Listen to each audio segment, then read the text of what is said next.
شیطان نے اس کے خلاف جواب دعویٰ دار کہ نہیں لا الہ الا اللہ کوئی نہیں، بے شمار الہ، اللہ ہے ہی نہیں، ہے تو کبھی ہے تو اس کی اتنی شکلیں، اتنی مورتیں، اتنی صورتیں. یہ دو دعوے دائر ہیں عدالت میں، کائنات کی عدالت میں. اللہ کی طرف سے دعویٰ ہے لا الہ الا اللہ، شیطان کی طرف سے دعویٰ ہے کہ نہیں کوئی لا الہ الا اللہ کوئی نہیں. اللہ کے وکیل بن کر آئے انبیاء اور شیطان کے وکیل بن کر آئے شتونگڑے انسانی شکل میں اور جنات کی شکل میں، یہاں تک کہ سب سے بڑے وکیل آئے اور انہوں نے آ کر اپنی گواہی پیش کی. اگر اللہ کے نبی کی گواہی سنو، اللہم انی اشہدک وکفی بک شہیدا، اللہ اکبر، فإني أعهد إليك في هذه الحياة الدنيا وأشهدك وكفى بك شهيدا أنك أنت الله لا إله إلا أنت وحدك لا شريك لك الملك ولك الحمد وأنت على كل شيء قدير وأن محمدا عبدك ورسولك وأشهد أن وعدك حق ولقاءك حق والجنة حق والساعة آتية لا ريب فيها وأنك تبعث من في القبور. یہ اللہ کے نبی کی گواہی ہے اس مقدمے میں، اللہ کے حق میں، اللہ کی تائید میں کہ میں گواہی دیتا ہوں کہ اللہ ایک ہے، وحدہ لا شریک ہے، ملک کا مالک، طاقت کا مالک، قدرت کا مالک، ہر چیز کا قادر، اور میں اس کا رسول ہوں. خود اپنے اوپر ایمان لانا بھی ہمارے نبی پہ فرض تھا کہ میں اللہ کا رسول ہوں. میں گواہی دیتا ہوں یا اللہ میں تیرا رسول ہوں. میں گواہی دیتا ہوں یا اللہ جنت حق ہے، دوزخ حق ہے، آخرت حق ہے، حساب حق ہے، اور تو ہمیں مار کے زندہ کرے گا. تو یہ گواہی، اس کے پیچھے امت محمد گواہ بن کے آئی. یہ سارے وکیل ہیں جو اپنے اپنے بیانات دے رہے ہیں، دلائل دے رہے ہیں. دلائل مکمل ہو گئے، اب گواہوں کی ضرورت پڑی تو گواہی کے لیے امت محمد کو پکارا گیا. انہوں نے آ کر گواہی دی کہ ہم گواہی دیتے ہیں اللہ ایک ہے. تو گواہوں پہ قاضی نے فیصلہ کیا لا الہ الا اللہ. اس کے ماننے والے جنت میں، اس کے نام ماننے والے شیطان شتون اور سمیت جہنم میں. تو اللہ نے ہمیں یہ اعزاز بخشا، پھر ہمیں قرآن سے اعزاز بخشا، پھر ہمیں حضرت محمد صلی اللہ علیہ وسلم سے اعزاز بخشا، ہمیں حبیب اللہ کا امتی بنایا، رسول اللہ کا امتی بنایا، محمد و احمد نام دیا، فاتح خاتم نام دیا، حاشر و عاقب نام دیا، طٰہٰ یاسین کا نام دیا، ابو القاسم کا لقب دیا، مدثر کا اور مزمل کا نام دیا، شاہد مبشر کا نام دیا، نذیر داعی الی اللہ کا نام عطا فرمایا، رحمت للعالمین کا نام اللہ کا الا کافۃ للناس کا تاج پہنایا، رحمت للعالمین کا تاج پہنایا، ختم نبوت کا چہرہ سجایا اور اولین آخرین کا نبی بنایا، بحر و بر پہ نبوت کا سکہ جمایا، عرشوں تک پرواز کو بلند فرمایا اور عرشوں کے اوپر بلا کر سارے پردے ہٹا کر قاب قوسین ادنیٰ کا مقام بخشا. قاب قوسین کمان کے اس حصے کو کہتے ہیں قاب. جیسے کمان ہوتی ہے، یہ کمان ہے، یہاں سے پکڑا جاتا ہے، اس حصے کو عربی میں قاب کہتے ہیں. قاب عرب جب صلح کرتے تھے تو دو کمانیں آپس میں ملا دیتے تھے، اس طرح دو کمانیں آپس میں ملاتے تھے. تو اللہ یوں کہہ رہا ہے میرا نبی معراج میں جب آیا تو میرے اتنا قریب ہوا جتنا یہ دو کمانیں آپس میں مل کے قریب ہو جاتی ہیں. پھر فرمایا او ادنا، نہیں اس سے بھی زیادہ اس کو میرا قرب حاصل ہو گیا. تو اللہ تعالیٰ نے ہمیں ایسا کامل اکمل نبی عطا فرمایا جو پوری زندگی لے کر آئے، پوری شریعت لے کر آئے. آپ کی زندگی کی ایک ایک چیز محفوظ موجود. عجیب بات، آپ کے امام، آپ کا ایک امامہ تھا جو آپ نے حضرت علی کو پہنایا، اس امامے کا نام تھا صحاب. آپ کا جوتا مبارک اس کا نام تھا تاسوما. اور آپ کی بکریاں جن کا دودھ دو کے گھر پہنچایا جاتا تھا، ایک کا نام تھا عجوا، ایک کا سکیا، ایک کا زمزم، ایک کا برکہ، ایک کا ورثہ، ایک کا نام اطلال، ایک کا نام اطراف، ایک کا نام قمرا، ایک کا نام غیثہ. اس میں 10واں بکرا تھا، اس کا نام تھا یمن. اس کو چرانے والی تھی ام ایمن، اور شام کو دودھ نکال کے حضور کے گھر پہنچاتی تھی. ان میں آپ کی بکری جو قمرا تھی وہ آپ کی زندگی میں مر گئی. یہ اتنی تفصیل ہمارے نبی کی اللہ تعالیٰ نے محفوظ کر کے لکھوا دی ہے. آپ کے سواریوں میں استعمال ہونے والے میں 4 اونٹنیاں تھی، ایک ازبا، ایک شہبا، ایک جدعا، ایک قصوا. گدے تھے، ایک کا نام عفیر، ایک کا نام یافور. خچر تھے، ایک کا نام دلدل، ایک کا نام فضہ. گھوڑے تھے، ایک کا نام ورد، ایک کا نام سقب، ایک کا نام صبحہ، ایک کا نام یعصوب، ایک کا نام یعبوب، ایک کا نام ورد، ایک کا نام سجل، ایک کا نام مرتجل، ایک کا نام لیزاب. یہ گھوڑے ہیں جن پر آپ نے سواری فرمائی. زندگی کی ایک ایک ادا کو اللہ تعالیٰ نے قیامت تک کے لیے محفوظ کیا. طرز زندگی، طریقہ زندگی، ہر ادا میں جو جھلک تھی اللہ تعالیٰ نے محفوظ کر کے 1424 سال گزر جائیں یا 14,024 سال گزر جائیں، اللہ اس کو مٹنے نہیں دے گا، اسے نہیں مٹنے دے گا. ایک فتنہ اٹھا پڑھے لکھوں میں کہ حدیث بعد میں لکھی گئی، پتہ نہیں سچی کہ جھوٹی، پتہ نہیں سچی کہ جھوٹی. یہ فتنہ اس لیے اٹھا کہ خود عربی زبان کا پتہ نہیں تھا. جیسے کلام عرب اپنی ایک خصوصیت رکھتا ہے، قرآن اس میں ایک نمایاں خصوصیت رکھتا ہے. قرآن میں کوئی بھی کلام داخل کیا جائے گا تو پتہ چل جائے گا قرآن نہیں ہے اور ہے. حدیث اللہ کے نبی کا وہ فرمان ہے جو اتنے اونچے مقام پر کھڑا ہوا ہے کہ کسی کی بات کو گھڑ کے ڈالا جائے گا تو دنیا کے بڑے سے بڑے ادیب خطیب وہ نہیں بول سکتے جو اللہ کا نبی بول گیا. ان کی فصاحت پہ کوئی اس معیار کو لا نہیں سکتا. فرض کرو حدیث کے معیار کا کسی نے کلام تیار کر لیا. چلو ہم پہلی بات تو چونکہ میں عربی پڑھا ہوں, مجھے عربی کا ذوق ہے, مجھے عربی سے عشق ہے, میں نے چند زندگی کی صبح شامیں اس کے ساتھ گزاری ہیں, لہذا میں بصیرت کے ساتھ کہہ رہا ہوں, اندھا ہو کے نہیں کہہ رہا ہوں کہ اللہ کے نبی کی زبان مبارک سے نکلا ہوا کلام وہ کلام ہے جس کے برابر کوئی کلام نہیں بنا سکتا. چلو ہم فرض کرتے ہیں بنا لیا, گھڑ لیا, بن گیا, تو پھر اللہ تعالیٰ نے کیا حفاظت کا نظام کیا ہے. جتنی ہمارے پاس حضور کی حدیثیں آئی ہیں ساری سند کے ساتھ آئی ہیں, بے سند کے ایک بات بھی نہیں. ساری باتیں سند کے ساتھ, بے سند کے ایک بات نہیں ہے. تو ایک بات سند کے ساتھ ہے. کوئی بھی بات آنے لگے گی تو سند اس کو کاٹ کے پیچھے پھینک دے گی. آپ اللہ کا مادی نظام نہیں دیکھتے ہیں, ہمارے خون میں اللہ نے ایسا نظام بنایا, کوئی پرایا خون ڈالو تو یہ خون بغاوت کر کے خود بھی مر جائے گا, اس کو بھی مار دے گا. لہذا پہلے ٹیسٹ ہوتے ہیں, پھر دیکھا جاتا ہے پازیٹو اے ٹھیک ہے ڈالو, ایک جیسا ہے. اگر او کا اے ڈال دیا تو یہ چونکہ کمزور ہے لہذا خود بھی مر جائے گا, ہمیں بھی مار دے گا. اللہ کے نبی کا کلام طاقتور ہے, اس میں کسی چیز کو بھی ڈالا جائے گا تو خود زندہ رہے گا, اسے موت دے کے پیچھے دھکا دے گا.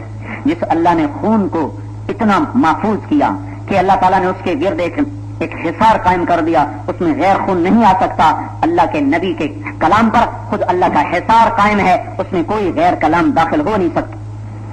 جو داخل ہوگا وہ خود کلام اس کو اٹھا کے باہر پھینک دے گا. ہماری بدقسمتی یہ ہے کہ ہم قرآن سے نہ آشنا رہے, عربی سے نہ آشنا, انگریزی پڑھ سارا بھس بھر گیا انگریزی کا نا. ہم عربی کے نغمے سے واقف, نہ اس کی اداؤں سے واقف, نہ اس کے بانک پن سے واقف, نہ اس کے ادب سے واقف. لہذا ہمیں دھوکہ ملا. چونکہ خود میرے باپ, میں چھوٹا سا تھا, میرا باپ بڑا شاعر ادیب آدمی تھے اور اپنے علاقے میں پہلا BA اور مسلم لیگ کے صدر اور قائد اعظم مرحوم کے ساتھ تقریریں کرنا, جلسے کرنا, الیکشن لڑنا. 1944 میں مسلم لیگ کے صدر تھے ملتان کے.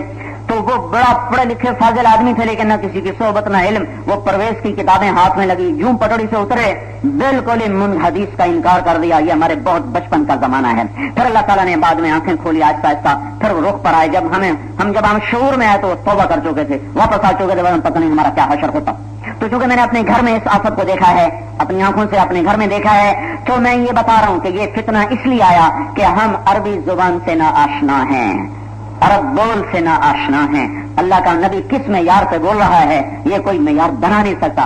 اچھا بھی بنا لیا, زید عمر نے بنا لیا, ٹھیک ہے بنا لیا بھائی, اب اس کو ذرا داخل تو کرو, اس کو حدیث میں داخل تو کرو. داخل کہاں سے کرو گے؟ آگے تو حصار میرے اللہ کا ہے, جو چیز آئے گی نکل کے باہر چلی جائے گی. کیونکہ ساری حدیثیں ہمارے پاس سند سے آئی ہیں. یہ PhD کی کتابیں نہیں, یہ فزکس کیمسٹری کی کتابیں نہیں. نہ لکھنے والے کا پتہ, نہ پڑھانے والے کا پتہ, نہ پڑھنے والوں کا پتہ, کس نے لکھی, کب لکھی. ہر 10 سال کے بعد تو سارا لٹریچر تبدیل ہو جاتا ہے. دیکھتے نہیں ہو نصاب کے کیا جھگڑے چل رہے. یہ انسانی کلام ہے, انسانی باتیں ہیں, رد و بدل, ترمیم, تعریف, تبدیل, یہ سب ہے. اللہ کا کلام ناقابل تبدیل و تعریف, میرے محبوب کی حدیث پاک ناقابل تبدیل و تعریف. ہم تک حدیث کتابوں سے صرف نہیں, سند و واسطے سے آئی. مجھے محمد عبداللہ سے ملی, انہوں نے خیر محمد سے لیا, انہوں نے انور شاہ سے لیا, انہوں نے محمود الحسن سے لیا, انہوں نے محمد قاسم سے لیا, انہوں نے آگے عبد الغنی مجددی سے لیا, انہوں نے شاہ اسحاق سے, انہوں نے شاہ عبدالعزیز سے, انہوں نے شاہ ولی اللہ سے, انہوں نے ابو طاہر مدنی سے, انہوں نے ابراہیم کردی سے, انہوں نے احمد القشاشی سے, انہوں نے ابو المواہب شناری سے, انہوں نے محمد بن احمد بن محمد الرملی سے, اور انہوں نے ابو یحییٰ انصاری سے, انہوں نے ابن حجر الاسقلانی سے, انہوں نے ابراہیم بن احمد التنوخی سے, انہوں نے احمد بن ابی طالب الحجار سے, انہوں نے سراج بن حسین سے, اور سراج الحسین بن مبارک الزبیدی سے, اور انہوں نے عبد الاول بن عیسیٰ سے, اور انہوں نے عبد الرحمن بن مظفر سے, انہوں نے ابو محمد عبداللہ بن احمد سے, انہوں نے ابو عبداللہ محمد بن یوسف سے, محمد بن یوسف نے امام بخاری سے, بخاری نے حمیدی سے, حمیدی نے سفیان سے, سفیان نے یحییٰ بن سعید سے, انہوں نے محمد بن ابراہیم سے, انہوں نے علقمہ بن وقاص سے, انہوں نے عمر بن خطاب سے, انہوں نے محمد مصطفیٰ سے صلی اللہ تعالی علیہ وسلم. ہمارے پاس یوں یہ نورانی سلسلہ آیا ہے. یہ نہیں کہ ڈائجسٹ اٹھا کے ہم نے پڑھ لیا, اور رنگ ڈائجسٹ, اور سب رنگ, اور نوازت, اور ریڈر ڈائجسٹ, اور اردو ڈائجسٹ اٹھا کے ہم نے آپ کو حدیث سنا دی. پیچھے حسن حسین ہے, حسن حسین ہے، ایک مضبوط آئینی حصار ہے میرے اللہ کا قائم کیا ہوا، جس میں نہ کوئی چیز داخل ہو سکتی ہے نہ کوئی نکل سکتی ہے. جو دجال آئے گا دیوار سے سر ٹکرا کے واپس جائے گا. اللہ اگر کمزور نہیں ہوا اور یقیناً نہیں ہوا تو اس کا حصار قائم ہے، اور اگر خدا نہ خواستہ وہ کمزور ہو گیا ہے تو پھر 14ویں صدی ہے، راکٹ کا زمانہ ہے. شاید کسی نے میرے نبی کی بات میں بات کو ڈال دیا ہو، لیکن میرا اللہ کہتا ہے اللہ لا الہ الا هو الحی القیوم لا تأخذه سنة ولا نوم له ما في السماوات وما في الارض من ذا الذي يشفع عنده الا باذنه يعلم ما بين ايديهم وما خلفهم ولا يحيطون بشيء من علمه الا بما شاء وسع كرسيه السماوات والارض ولا يؤوده حفظهما وهو العلي العظيم. میرا اللہ ہے. آیت الکرسی سارے قرآن کی سردار ہے. یوں حدیث میں آتا ہے سارے آسمانی کلاموں کا سردار قرآن کی سردار سورہ بقرہ کی سردار آیت الکرسی ہے جو اللہ اللہ بولتی ہے. اللہ اللہ اللہ اللہ اللہ اللہ اللہ سے شروع ہو کر العلی العظیم پر ختم ہو رہی ہے. اس میں 17 دفعہ اللہ کا نام آتا ہے. 17 دفعہ اللہ کا نام آتا ہے. اشاروں کو گن کر، صرف اللہ نام نہیں، اشاروں اور ضمائر کو گن کر 17 دفعہ اللہ اللہ اللہ اللہ. اگر اللہ وہ اللہ ہے جو آیت الکرسی والا ہے، اور وہی ہے اللہ کی قسم وہی ہے، کوئی اور نہیں، تو وہ زندہ ہے، قائم ہے، حیون ہے، ابدی ہے، سرمدی ہے، ازلی ہے، جاگتا ہے، سویا نہیں. وہ جاگتا ہے، بیدار ہے، غافل نہیں، عاجز نہیں، تھکا نہیں، اونگا نہیں، گھبرایا نہیں، اور وہ اس سے کوئی چیز نہا نہیں، کوئی پوشیدہ نہیں، وہ قائم دائم ابدی. اگر وہ ہے اور وہی ہے تو میرے نبی کا کلام بھی ہے اور وہی ہے. اس میں کسی دجال نے کچھ نہیں ملایا، ورنہ ہمارے لیے حجت ختم ہو جائے اور قرآن کو خود سمجھنے لگ جائیں تو گمراہ ہو کے رہ جائیں. یہ کوئی ایسا ہے پی ایچ ڈی کرنے کے لیے انگریزی پڑھو، بھائی ترجمے اٹھا کے کیوں نہیں پڑھ لیتے ہو؟ ترجمے اٹھاؤ، پی ایچ ڈی بن جاؤ، اردو کی کتابیں پڑھ کے پی ایچ ڈی کر جاؤ. نہیں انگریزی پڑھو، او لیول کرو، اے لیول کرو. اچھا تو قرآن ایسا میرا پڑا کلام ہے کہ پتہ نہیں کس نے کیا ترجمہ کیا ہے، اسی کو ترجمے کی بنیاد پر سمجھنا شروع کر دے کوئی. تو ایسے لوگوں کی زندگیاں فنا ہو گئیں. 12 چٹائیوں پہ سوئے، چٹائیوں پہ اٹھے، چٹائیوں پہ کھایا، چٹائیوں کو کفن بنا کے قبروں میں چلے گئے. ان کی زندگیاں بیکار چلی گئیں. کلام عرب ہے، کلام عرب، جس کلام کو اللہ نے اپنے لیے انتخاب کیا، وہ زبان ترجمہ سے کون سمجھ سکتا؟ دنیا میں کوئی زبان نہیں جو عربیہ کو اپنے اندر منتقل کر سکے.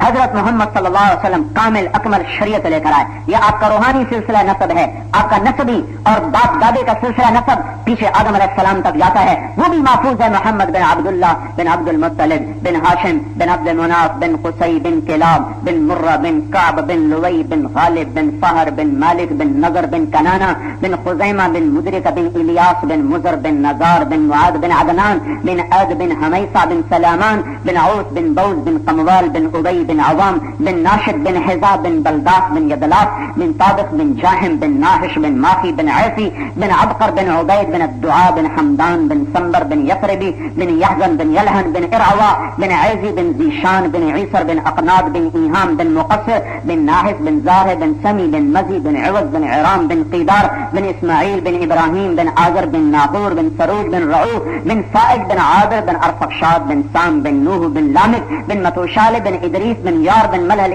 بن کینان بن آنوش بن شیسر بن آدم علیہ السلام. 80 سلسلے ہیں. یہ روز روشن کی طرح واضح قرآن واضح، حدیث واضح، سیرت واضح، صحابہ کی زندگی واضح. اللہ کے نبی ایک طریقہ حیات لائے، ایک طریقہ محنت لائے. اس محنت کو جب تک ہر مسلمان نہیں کرے گا دین نہیں آ سکتا. اسلام آباد کے تخت پر شیخ عبد القادر جیلانی رحمت اللہ علیہ صدر ہوں اور جنید بغدادی وزیر اعظم ہوں تو بھی اللہ کی قسم اسلام نہیں آئے گا. اگر ہماری عادات یہ ہیں جو ہیں، تربیت کے بغیر نہیں آ سکتا. تبلیغ تربیت ہی محنت ہے، 1.25 لاکھ نبیوں کی محنت ہے. ہذہ سبیلی ادعو الی اللہ، یہ میرا راستہ ہے. ایک اور انداز بتاؤں، ہذہ اس کا مشارہ ہے تو آگے ہے، لیکن ایک اور طرح سے بتاتا ہوں. اللہ نے سورہ یوسف ہمیں سنائی ہے. سورہ یوسف کے آخر میں کہا میرے نبی کو ہذہ سبیلی، یہ اشارہ پیچھے کرو، ہذہ سبیلی، یہی میرا راستہ ہے، یہی میرا راستہ جو یوسف کا ہے، یہی میرا راستہ جو یوسف کا ہے. وہ کیا ہے؟ ادعو الی اللہ ہے. تو ہذہ میں کیا کہا جا رہا ہے کہ دیکھو یوسف علیہ السلام کی زندگی، گھر چھوٹا. اے میرے محبوب تجھے بھی گھر چھوڑنا ہوگا، تو بھی ہجرت کرے گا جیسے یوسف کی ہجرت ہوئی. کنویں میں قید کیا گیا 3 دن، تو بھی غار ثور کے کنویں میں قید ہوگا. اور وہ جیل مصر کی میں ڈالا گیا، تو بھی شیب ابی طالب کی جیل میں ڈالا جائے گا، اور اس پر تہمت لگی، تیری پاک بیوی پہ تہمت لگے گی، اسے اپنوں نے دھوکہ دیا، تجھے بھی اپنے دھوکے دیں گے، وہ گھر سے بے گھر ہوا، تو بھی گھر سے بے گھر ہوا، اسے مشقت کی گھاٹیوں سے گزار کر اور عشق کی آگ میں سوختہ کر کے پکایا گیا، تپایا گیا، تو بھی انہی گھاٹیوں سے گزرے گا، اور بتا دے اپنانا چاہتے ہیں اور اللہ کا نغمہ گانا چاہتے ہیں اور اس کے پیغام کو بلند کرنا چاہتے ہیں، تو انہیں بتا دو ہذہ سبیلی، ان کو بھی انہی گھاٹیوں میں سے گزرنا پڑے گا۔ یہ پنکھوں کی ٹھنڈی ہوا تلے اور گدوں کے پر بیٹھ کر بیوی سے پہلو گرما کر گھر کی تازہ روٹی کھا کر صبح شامیں اپنی مرضی کی گزار کے یہ زندگی نہیں مل سکتی۔ اگر یہ یوں ملتی تو یوسف کو دے دیتا مفت میں، محمد مصطفیٰ صلی اللہ علیہ وسلم کو دے دیتا مفت میں۔ اللہ نے کہا نحن نقص علیک احسن القصص، اے میرے نبی میں آپ کو سب سے خوبصورت کہانی سناتا ہوں۔ میں نے صرف اشارہ کیا، ورنہ پوری تطبیق ہے، پوری تطبیق، پوری یوں یوں ایسے دھاگے سے دھاگا ملا ہوا ہے، ٹانکے سے ٹانکا ملا ہوا ہے، اور اللہ نے شروع سے لے کر آخر تک پورا قصہ سنایا، صرف یوسف علیہ السلام کا سنایا اور کسی کا نہیں سنایا۔ کہ میرے محبوب وقت آئے گا، وقت آئے گا، تو بھی گھر سے نکلے گا، یوسف بھی نکالا گیا، اپنوں نے نکالا، تجھے بھی اپنے نکالیں گے، وہ کنویں میں گرا تو غار میں بند ہوگا، وہ زندان مصر میں گیا تو شیب ابی طالب میں جائے گا، اس نے ہجرت کی تو بھی ہجرت کرے گا، اس نے اپنوں نے ستایا تجھے اپنے ستائیں گے، اس کے لیے دکھ اور مصیبتوں کی جو لمبی گھاٹیاں تھیں ان میں سے گزرا، تو بھی گزرے گا، پھر میں نے اسے اٹھایا تخت پر بٹھایا، ایک دن تو بھی اسی کر و فر کے ساتھ واپس لوٹے گا اور تو بھی اسی عزت کے ساتھ اسی مکے میں داخل ہوگا، جیسے میں نے بھائیوں کو نیچا کر کے یوسف کو تخت پر بٹھایا، ایسے ہی تو میرا کام کرتا جا، میری محنت کو کرتا جا، اسی محنت میں عزتیں چھپی ہوئی ہیں، اسی میں بلندیاں چھپی ہوئی ہیں۔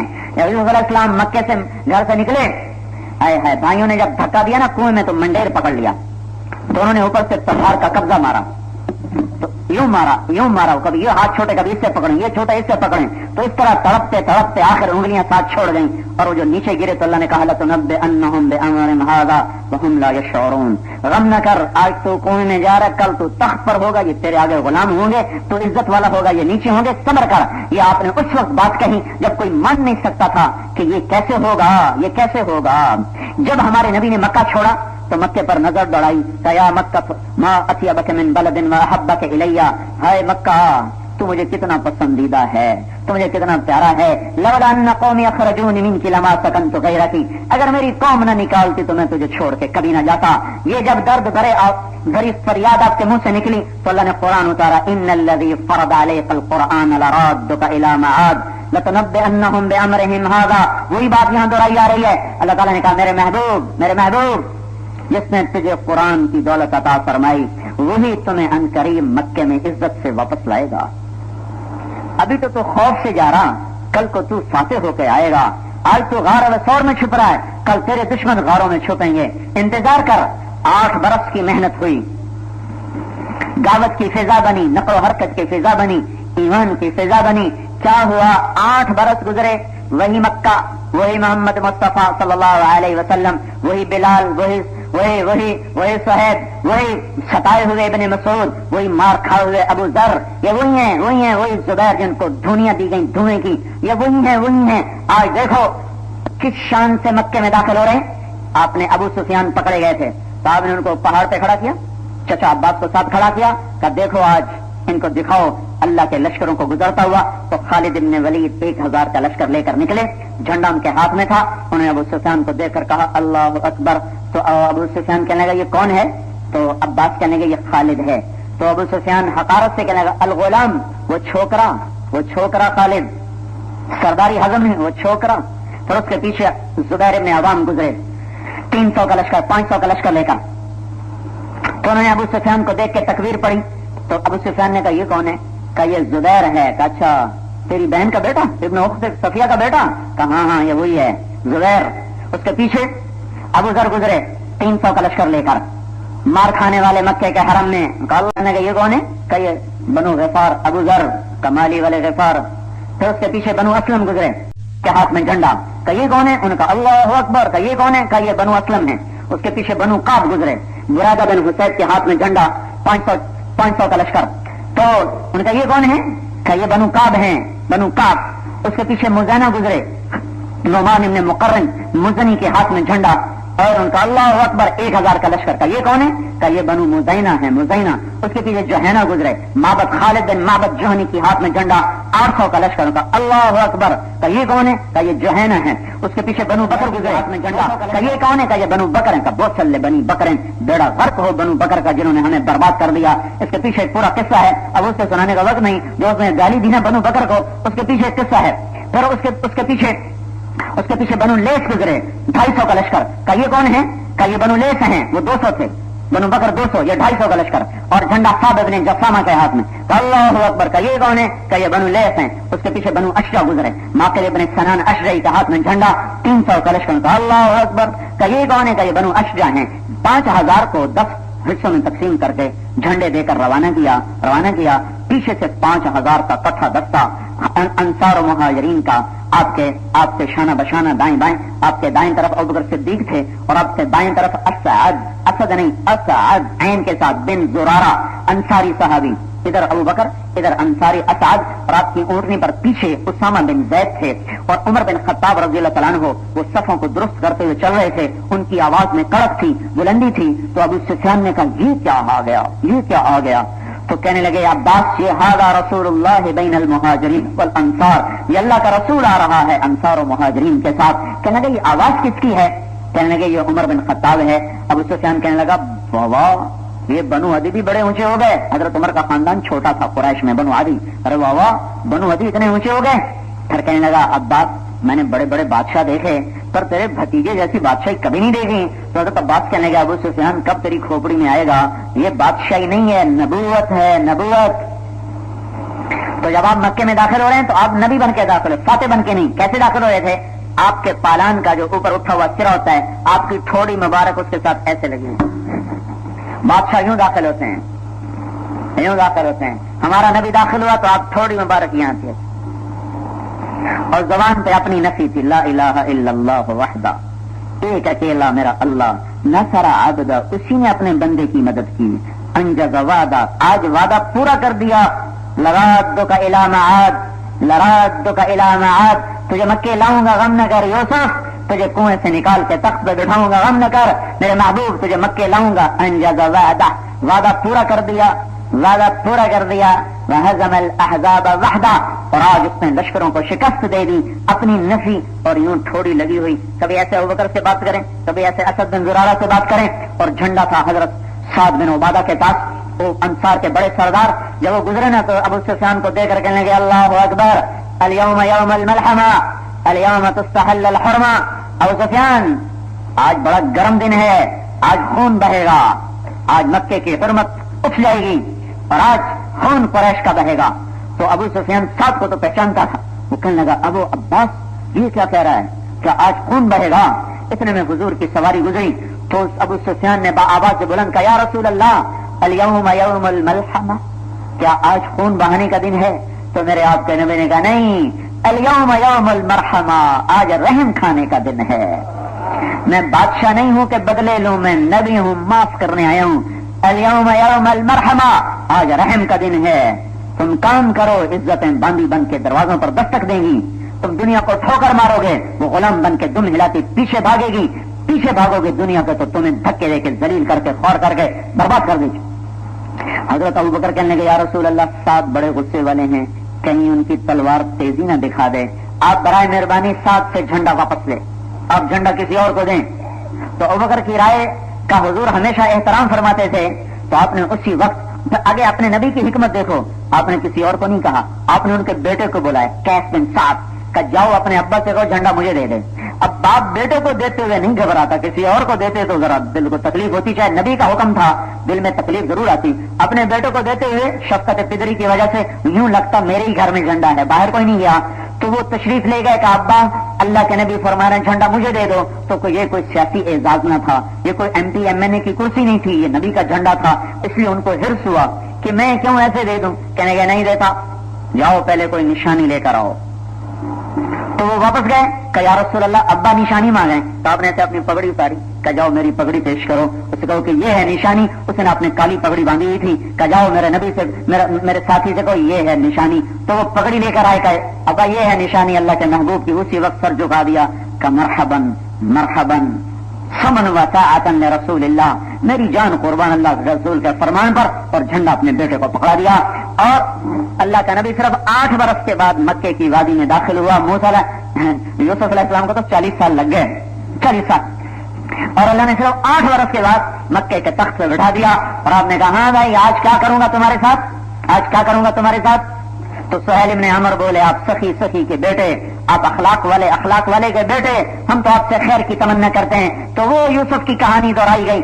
بعین ہی آپ نے وہی جملہ بولا اور یوسف کے حوالے سے بولا کہ اچھا جاؤ جو میرے بھائی یوسف نے اپنے بھائیوں سے کہا تھا لا تثریب علیکم اليوم یغفر اللہ لنا ولکم، جاؤ میں نے تمہیں معاف کر دیا، آج تم پر کوئی تاوان نہیں ہے، جاؤ میں نے تمہیں معاف کر دیا. وہ یوسف کی کہانی آج دہرائی گئی. وجاء اخوۃ یوسف کے بھائی بھی آئے. یوسف تخت پر نقاب پوش ہوتے تھے، چہرہ ڈھک کے رکھتے تھے، اور وہ آج بھی کر رہے جینا ببضاعۃ مزجاۃ فاوفلنا الکیل وتصدق علینا ان اللہ یجزی المتصدقین. اللہ کا واسطہ، کمزور ہیں، غریب ہیں، تھوڑے سے پیسے لائے ہیں، اسی پہ غلہ دے دو، تیری بڑی مہربانی.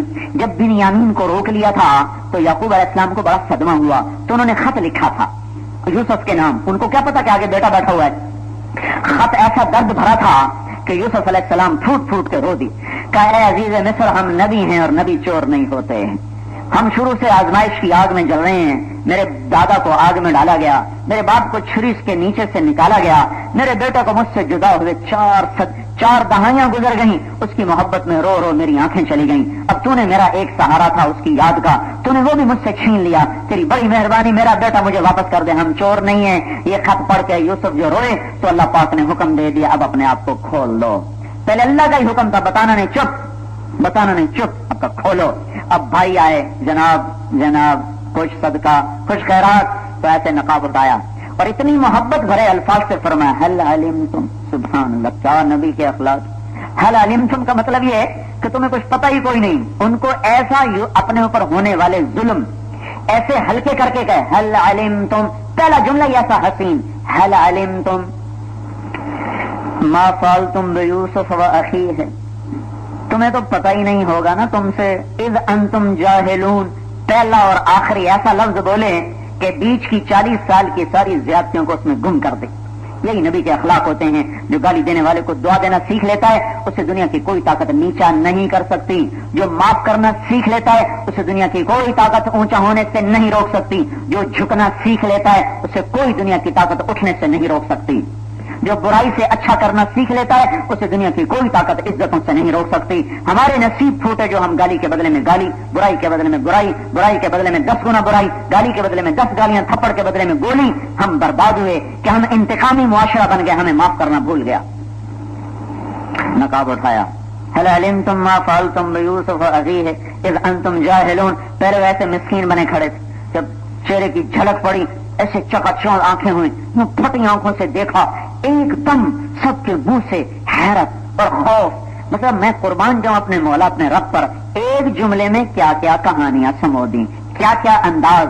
سوال بھی ہے، حیرت بھی ہے، استعجاب بھی ہے، خوف بھی ہے، اور کچھ امن کی پرچھائی بھی ہے. اتنے عجیب غریب قسم کے متضاد جذبات ایک جملے میں. اِنَّكَ لَأَنْتَ يُوسُف، بے ساختہ 11 کے 11. اِنَّكَ لَأَنْتَ يُوسُف، اِنَّكَ لَأَنْتَ يُوسُف، اِنَّكَ لَأَنْتَ يُوسُف. انگلیاں اٹھ گئیں، آنکھیں پھٹ گئیں، پتلیاں پھیل گئیں، منہ کھلے کا کھلا. اِنَّكَ لَأَنْتَ يُوسُف. اوفو، کیا خوبصورت لفظ ہیں، ترجمہ ہی نہیں ہو سکتا. تو یوسف تو نہیں،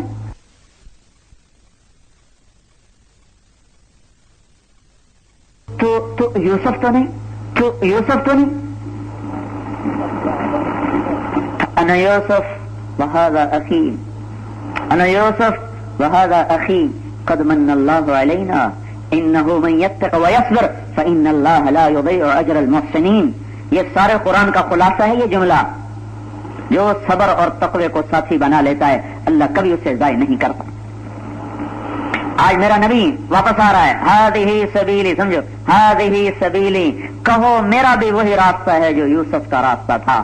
اے میرے محبوب کی امت، سنبھل کے آنا، تبلیغ جان جوکھوں کا کام ہے.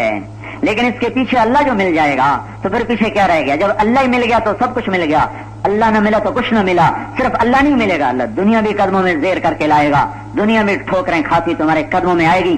حضرت عمر رضی اللہ عنہ کے سامنے تخت لایا گیا، کس کا؟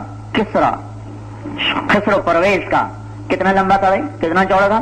170 گز لمبا، 110 گز چوڑا۔ اس میں 1,40,000 چاندی کے کیل تھے جن کا وزن 1200 من تھا، اور اس پہ 1000 سونے کے گیند تھے جن کا وزن 56 من اور 23 سیر تھا، اور اس کا 2.5 من وزنی تاج مدینے کی مسجد میں پڑا ہوا تھا زمین پر۔ وہ 2.5 من کیسے پہنتا تھا؟ وہ ایک زنجیر سے لٹکا ہوتا تھا، آگے پردہ ہوتا تھا، وہ بدبخت آ کے یوں بیٹھتا، سر اس کے اندر دے دیتا، پھر پردہ اٹھایا جاتا تو لوگ دیکھتے 2.5 من کا تاج اٹھایا ہوا، سجدے میں گر جاتے۔ ایک ایسی اس پر پینٹ کیا ہوا تھا کہ بالکل قریب سے پتا چلتا تھا کہ اوپر تار ہے، ورنہ پتہ نہیں چلتا تھا۔ وہ 2.5 من کا تاج سامنے، 100 خزانے اکھڑ کر مدینے میں ایک قالین لایا گیا جو 1 ایکڑ کے برابر، 1 ایکڑ کی لمبائی چوڑائی کا وہ قالین تھا۔ اس کا نام تھا باغ و بہار۔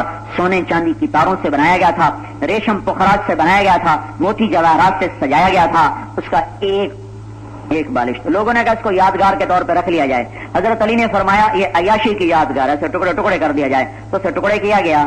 ایک بالشت 30,000 درہم میں فروخت ہوا۔ ہاں، صرف یہ نہیں کہ آخرت، صرف یہ نہیں کہ اللہ دنیا بھی دے گا، اللہ آخرت بھی دے گا، پر کام وہ کرو جو اللہ کا نبی بتا رہا ہے، ہذہ سبیلی۔ آخرت کی کامیابی کے سارے انداز، سارے اسلوب، سارے طریقے دیکھنے میں کچھ نظر نہیں آتا، اور میرے بھائیوں یہ سارے کفر کی بنیادوں پر ضرب کاری ہے، سارے باطل پر یہ ضرب کاری ہے۔ کسی کو یہ کہنا اللہ کی مان لے کامیاب ہو جائے گا، اس پر حجت تمام ہوگی۔ تو حضرت محمد صلی اللہ علیہ وسلم جس محنت کو لے کر آئے، 23 برس میں اس محنت نے نقشہ دکھایا، کتنا خوبصورت انقلاب لائے۔ 1018 آدمی قتل ہوئے ہیں اور سارا عرب مسلمان ہو گیا۔ 259 مسلمان شہید ہوئے، 759 کافر قتل ہوئے، 259 مسلمان شہید ہوئے، اور سارا جزیرہ عرب مسلمان ہو گیا۔ صرف 759 کے قتل کے ساتھ سارے جزیرہ عرب کو اسلام میں داخل کر لیا۔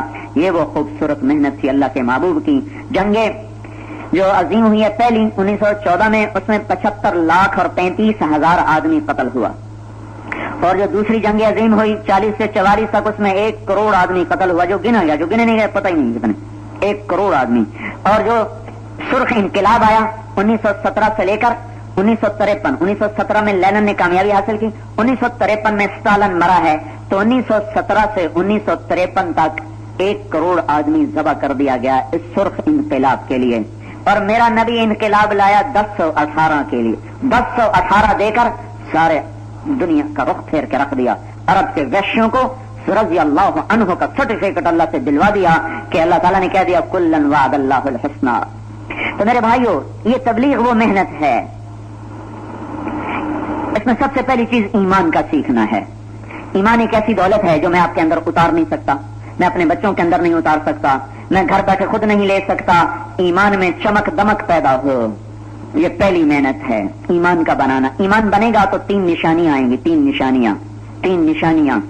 اللہ کے نبی نے فرمایا جب ایمان سے سینہ روشن ہوگا تو 3 نشانیاں پیدا ہوں گی۔ تو ایک صحابی نے پوچھا یا رسول اللہ وہ کیا نشانیاں ہیں؟ تو آپ نے کہا التجافی عن دار الغرور، دنیا سے دل ہٹ جائے گا۔ دوسری نشانی والانابۃ الی دار الخلود، جنت کا شوق لگ جائے گا۔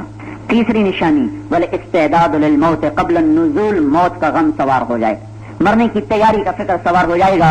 3 نشانیاں دیکھو بھائی، اندر دیکھو بھائی، اندر دیکھو بھائی، اگر ہیں تو ایمان ہے، اور اگر نہیں ہے تو ایمان کمزور ہو چکا ہے، سو چکا ہے، بخار چڑھ گیا ہے، ٹی بی ہو گئی ہے، علاج کرو۔ نبیوں کی محنت کی پہلی چیز ہے ایمان پر محنت۔ اللہ نے قرآن کو نبیوں کے قصوں سے سجایا ہے ہمیں اس محنت کا اسلوب سمجھانے کے لیے، اور موسیٰ علیہ السلام کا قصہ سب سے زیادہ سنایا ہے۔ 28 پاروں میں موسیٰ علیہ السلام کا قصہ ہے، چونکہ موسیٰ علیہ السلام اور ہمارے نبی پاک صلی اللہ علیہ وسلم کی ترتیب محنت میں بڑی مماثلت ہے۔ تو اللہ تعالیٰ نے پہلی چیز موسیٰ علیہ السلام کو بتائی اننی انا اللہ لا الہ الا انا، اے میرے نبی، اے میرے کلیم، لا الہ الا اللہ کو اپنا وظیفہ بناؤ، لا الہ الا اللہ کو دل میں اتارو، لا الہ الا اللہ کا سبق سیکھو. یہ تبلیغ کا پہلا نمبر ہے، لا الہ الا اللہ. دوسری محنت کیا سمجھائی؟ فاعبدنی، میری عبادت کرو. وَأَقِمِ الصَّلَاةَ لِذِكْرِي، اور عبادت میں سب سے بڑی چیز نماز ہے، تو کہا نماز کو قائم کرو. کیسے نماز پڑھو؟ کہ میری یاد میں. کیسی یاد میں؟ جب کہو اللہ اکبر تو پھر صرف تمہیں اللہ یاد آ رہا ہو، تمہیں اور کوئی یاد نہ آئے، ایسی نماز پڑھو. یہ دوسری محنت. ایمان کی محفلوں میں آتا ہے، ایمان کے بولنے سے آتا ہے، دعوت دینے سے آتا ہے، گھر چھوڑ کر ہجرت کی راہوں میں. اس لیے کہ ایک حدیث میں آتا ہے ای الایمان افضل. ایک صحابی نے پوچھا یا رسول اللہ سب سے بہترین ایمان کیا ہے؟ تو آپ نے کہا ہجرت. ہجرت سب سے بہترین ایمان ہے کہ ہجرت سے ایمان چمکتا ہے، دمکتا ہے. دوسری چیز نماز ہے. نماز جب زندہ ہوتی ہے، اور کون سی نماز زندہ ہوتی ہے؟ جس میں اللہ اکبر سے لے کر سلام پھیرنے تک اللہ کے سوا کوئی داخل نہ ہو. یہ نماز کیا کرتی ہے؟ تنہا عن الفحشاء والمنکر. یہ نماز بے حیائی اور برائی سے روک دیتی ہے. آج جتنی کو کہتا ہے حکومت نے فحاشی پھیلا دی، حکومت کو گالیاں دیتے، حکومت نے فحاشی پھیلا دی، حکومت نے اوریانی پھیلا دی، حکومت نے یہ کر دیا، حکومت نے وہ کر دیا. میں کہتا ہوں نہیں، حکومت نے نہیں کیا. نماز کوئی نہیں ہے، بے نمازیوں نے فحاشی پھیلا دی، بے نمازیوں نے آوارگی پھیلا دی. بند نہ ہو، عربیاں بند نہ ہو تو تھوڑا سا پانی بھی آگے بہ جائے گا، اور اگر بند ہو تو سیلاب بھی ٹکر مار کے واپس جائے گا، ٹکرا کے واپس جائے گا. نماز کا بند ٹوٹا ہوا ہے، نماز کا بند ٹوٹا ہوا ہے. اس سے بھی زیادہ ٹیلی ویژن فحش ہو جائے، انٹرنیٹ اس سے بھی زیادہ ننگا ہو جائے، اگر یہ امت نمازی ہوگی تو سارا باطل کا یہ سارا یہ جال تار ہو جائے گا اور یہ وار بیکار جائے گا. پر میں کیا کروں؟ نماز ہی ختم ہو چکی ہے، نماز ہی ختم. بند ٹوٹ گیا، پانی آیا، گھروں میں چلا گیا، دفتروں میں چلا گیا، دکانوں میں چلا گیا، بازاروں میں چلا گیا، ایوانوں میں چلا گیا، عدالتوں میں چلا گیا. بند تو بنایا ہوتا. اگر امت نمازی ہوتی تو پھر ساری دنیا ننگی ہو کر ان کو سرے بازار دعوت نظارہ دیتی، تو بھی ان کی نظروں کا حیا انہیں کبھی ادھر نہ جانے دے، ان کی نماز انہیں کبھی ادھر نہ جانے دیتی. ہائے حبیب بن عمیر کو پکڑا گیا، تابعین میں سے بڑا خوبصورت سردار. 10 آدمی پکڑ گئے، 9 قتل ہو گئے. یہ ایک رومی نے کہا مجھے غلام بنانے کے لیے دے دو. انہوں نے بنا لیا، غلام بنا لیا. تو اسے کہنے لگے اگر تو عیسائی ہو جائے تو تمہیں بیٹی نکاح میں دے دوں گا، اپنی جاگیر دے دوں گا. وہ فرمانے لگے سارا جہان دے دے تو بھی عیسائی نہیں ہو سکتا ہوں. تو اس نے کہا، اس نے دوسرا وار کیا ہے، دوسرا جو آج چل گیا ہے کیونکہ نماز کوئی نہیں ہے. میری بات سنیے، میں بے حیائی کو میں نے کہاں جوڑا ہے؟ میں نے حکومت کے ساتھ نہیں جوڑا، میں نے بے نماز کے ساتھ، نماز کے نہ ہونے سے جوڑا ہے. ان الصلاۃ تنہی عن الفحشاء والمنکر، اس کا مفہوم مخالف یہ بن رہا ہے اگر نماز نہ ہوگی تو بے حیائی پھیل جائے گی، فحاشی پھیل جائے گی، برائی پھیل جائے گی. اور اگر نماز ہوگی تو ساری دنیا کے دجال کذاب کٹھے ہو کر ہمیں بے حیا بنانا چاہیں گے اور اپنی عورتوں کو ننگا لے کر آ جائیں گے، تو بھی کوئی وار کارگر نہ ہوگا. تو اس نے اپنی لڑکی کو کہا اس سے زنا کرواؤ پھر سب کچھ کر لے گا. تو گھر میں شراب رکھی، کھانا رکھا اور لڑکی کو داخل کیا. 3 دن 3 رات وہ لڑکی طواف کرتی رہی اور اس کو برائی کی دعوت دیتی رہی. جب ہر وار بیکار چلا گیا تو تیسرے دن کہنے لگی تو کیا بلا ہے، تو لوہے کا ہے یا پتھر کا ہے؟ نہ تو کھاتا ہے نہ تو دیکھتا ہے. اچھا یہ تو بتا تجھے روکا ہوا کس نے ہے؟ مجھے روکا ہوا، مجھ سے تمہیں کس نے روکا؟ میں تمہیں خود دعوت دے رہا ہوں. ادھر روم کا حسن، ادھر صحرا کی جوانی، کس چیز نے روکا ہے؟ تو انہوں نے فرمایا میرے رب نے مجھے روکا ہوا ہے، مجھے اپنے رب سے حیا ہے. وہ لڑکی کہنے لگی تیرے جیسے کو کبھی قتل نہیں ہونا چاہیے، میں خود تیرے نکالنے کی تدبیر کروں. تو خود اس لڑکی نے رات کو آ کر اس کو پیسے دیے اور کھانا دیا کہ یہ ستارے کو اپنے سیدھے کندھے کے ساتھ رکھنا، چلتے چلے جاؤ، عراق پہنچ جاؤ گے. یہ نماز تھی جس نے اتنی کھلی دعوت کو رد کر دیا. تو آج کا ٹیلی ویژن تو کچھ بھی نہیں ہے، اگر نماز ہوتی تو یہ کچھ بھی نہ کارگر ہوتا. سانپ بجلی میں کرنٹ نہیں ہوتا لیکن اوپر ہم تار چڑھا دیتے، اوپر ہم وہ ربڑ چڑھا دیتے. اب کرنٹ تو جا رہا ہے پر ہمیں اثر نہیں ہو رہا کیونکہ اوپر تار، اوپر ربڑ ہے. تو اپنے اوپر نماز کا خول چڑھاؤ، اللہ کی قسم ننگے سے ننگا تار بھی تم پر اثر نہیں کر سکے. تو یہ تبلیغ کا دوسرا نمبر ہے نماز. اب کوئی حکم دینے سے نماز، اگر حکم دینے سے نماز پڑھ جائے گی تو ایسی پڑھ جائے گی جیسے ایک دفعہ میرے والد صاحب کیونکہ اپنے بستی کے سردار، انہوں نے کہا جو نماز نہیں پڑھنے میں انہوں نے لتر مارنے. لو جی ساری مسجد نمازیوں سے بھر گئی، لیکن حال وہی تھا بے وضو کے نماز. اور رات کو حاضری ہوتی تھی، پھر جو نہیں آتا تھا اس کو مختلف قسم کے اپنے سمجھ سے وہ سزا دیتے تھے. تو ایک دن میرا تایا مرحوم جو تھا 2 ہی بھائی تھے میرا باپ تھا وہ آ کر کہنے لگا میاں لبخش ساری وسطی جڑی انہوں گھر چھوڑی جاندی تو مہربانی کر اپنی نماز آپ پڑھیا کر تیرے آیا کوئی نہ آخیا نہیں تو سارے جانے. انہوں نے کہا یہ ہم بستی چھوڑتے ہیں کیونکہ ہم ان کو گھر بھی دے جو ہمارے پاس لوگ رہتے ہیں ان کے ذاتی گھر ہم ان کو خود گھر بنا کے دے رہے ہیں اس میں رہتے ہیں. تو انہوں نے کہا جی اسی جانے ہیں اسی مڈی کڈی جانے اسی کسی اور پاس جانے. نماز ذاتی محنت سے آتی ہے اندر کے ایمان سے. تو یہ دوسرا نمبر ہے جو اللہ نے کہا اقم الصلاۃ لذکری نماز سے محنت کرو بھائی. تیسری چیز کیا ہے جو موسیٰ علیہ السلام نے جب اللہ نے کہا اذهب الى فرعون انه طغى یہ تبلیغ کا 6واں نمبر ہے. پھرو نکلو نکلو نکلو کس چیز کے ساتھ؟ کلمہ اور نماز تو اللہ نے دیا کہ یہ زیور بناؤ. تیسری چیز موسیٰ علیہ السلام نے مانگی یا اللہ رب اشرح لی صدری ویسر لی امری واحلل عقدۃ من لسانی یفقهوا قولی. یا اللہ پھر مجھے علم عطا فرما. علم و باج کرے فقیری کافر مرے دیوانہ ہو. بہت سنگین خطرات ہیں. کوئی بھی دین کا کام جب علم کے بغیر ہوتا ہے تو گمراہی کے اندھیروں میں گم ہو کے ختم ہو جاتا ہے. ہاں قرآن و حدیث کی روشنی کے بغیر بھائیو کوئی دین کا کام نہیں بن سکتا. آج کسی کا الہام کوئی الہام نہیں ہے. میرے اوپر اللہ نے کھول دیا. یاد رکھنا صرف اللہ نہیں کھولتا شیطان بھی کھولتا ہے. شیطان بھی کھولتا ہے. اور کیا پتا شیطان نے کھولا کہ اللہ نے کھولا. اس کے لیے قرآن و حدیث کا علم ہے جس کی روشنی میں پرکھا جاتا ہے جانچا جاتا ہے تولا جاتا ہے. تو موسیٰ علیہ السلام نے پہلی چیز مانگی اللہ مجھے علم عطا فرما.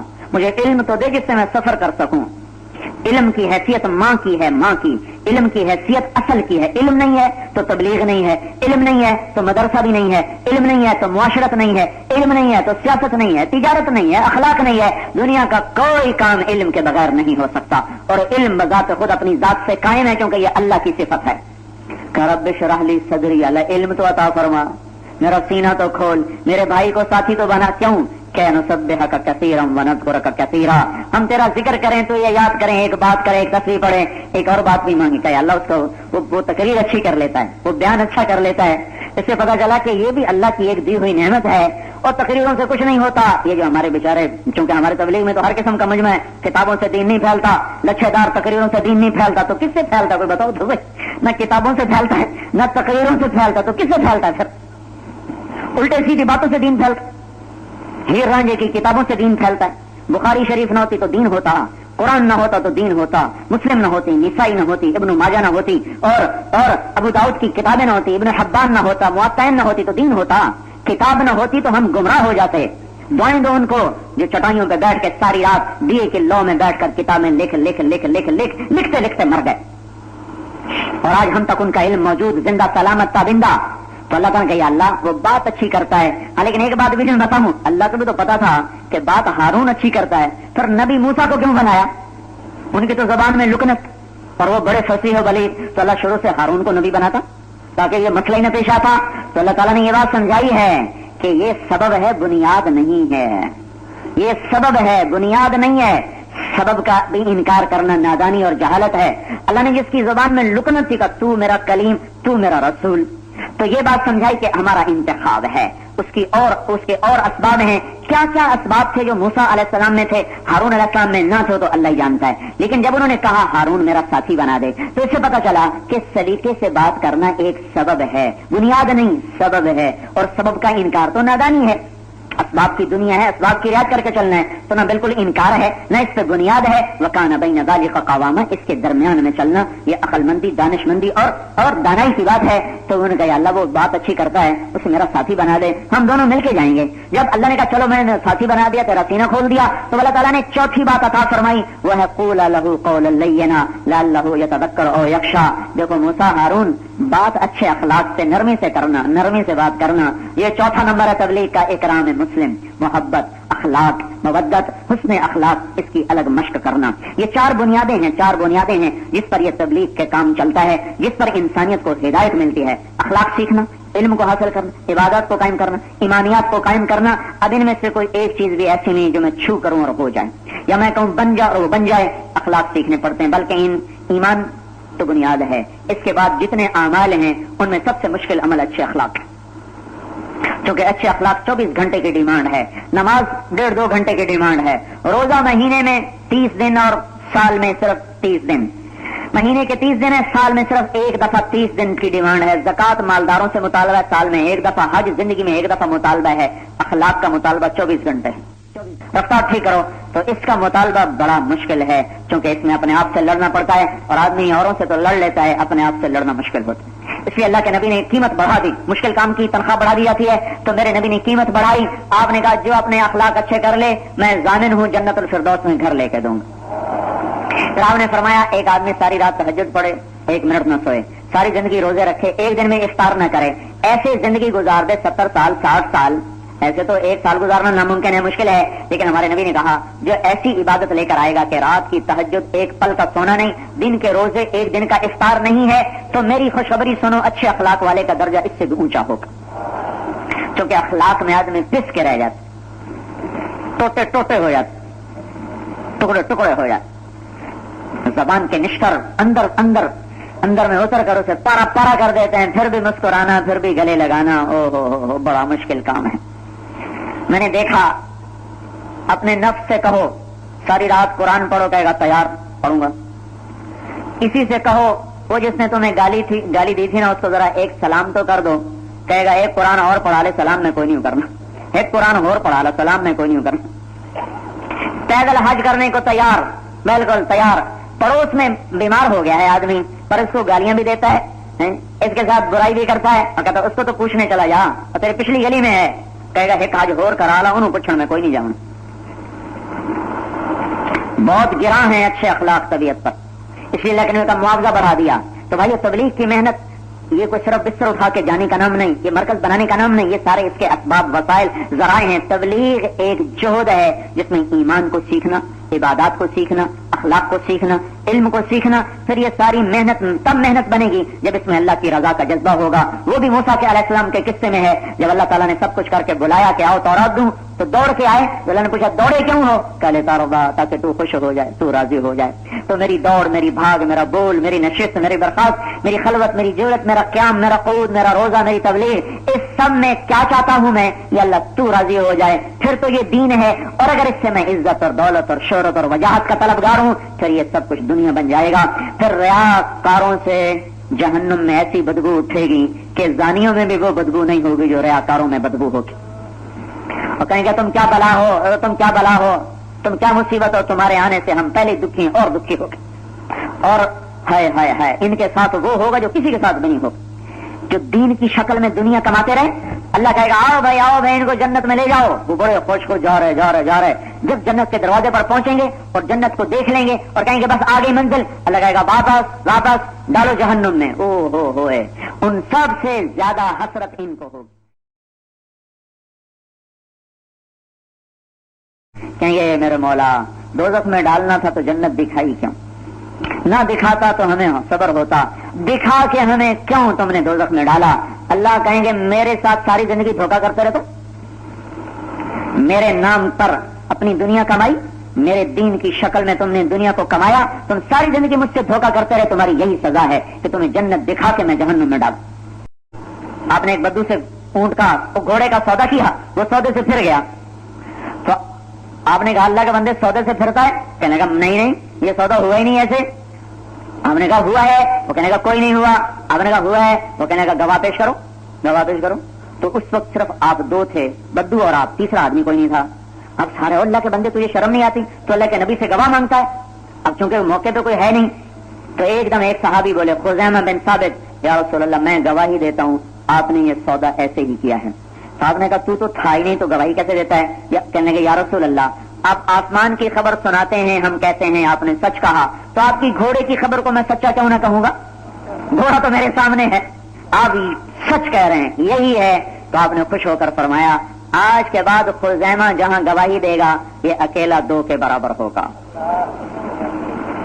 ہوئے پھر یہ قول کام آیا بڑا زبردست. ایک موقع پر جب ابوبکر صدیق نے رضی اللہ تعالیٰ عنہ نے حکم دیا زید بن ثابت کو قرآن جمع کرو، قرآن جمع ہونے لگا، تو انہوں نے یہ شرط لگائی زید بن ثابت نے ذاتی طور پر، جب تک 2 آدمیوں کے پاس آیت لکھی ہوئی نہیں ہوگی میں اسے نقل نہیں کروں گا. کم از کم 2 آدمیوں کے پاس آیت لکھی ہوئی ہو، یاد نہ لکھی ہوئی موجود ہو، تب میں اس آیت کو نقل کروں گا.